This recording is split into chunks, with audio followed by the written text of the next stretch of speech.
Sa poll ng CCTV ang disgrasya sa kanto ng Bypass Road sa Bustos, Bulacan itong Sabado.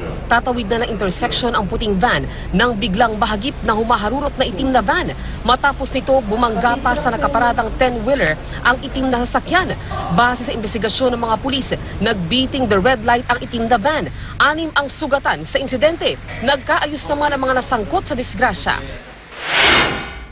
Disgrasya rin ang sinapit ng 2 motorsiklo sa kanto ng Kalayaan at Camias sa Quezon City. Sa kuwang ito ng dashcam, makikitang nag-aantay ang mga sakyan sa stoplight. Nang mag-green ito, mabilis na umarangkada ang nasa harapan ng motorsiklo. Pero bigla lamang sumulpot ang isang motorsiklo at kapwa natumba ang 2 rider. Muntik pa silang masagasaan ng kumukuha ng video. Nagawa namang makatayo ng 2 rider matapos ang insidente. Ngayong Kapaskuhan at maraming bibiyahe, mabuting tandaan ang mga batas trapiko at mag-ingat sa pagmamaneho ng di madisgrasya. At syempre, importanteng huwag kalimutang i-check ang blow baguettes bago bumiyahe. Yan ang battery, lights, oil, water, brakes, air, gas, engine, tires at ang self o ang inyong sarili. Para sa unang balita, Cecil Villarosa reporting.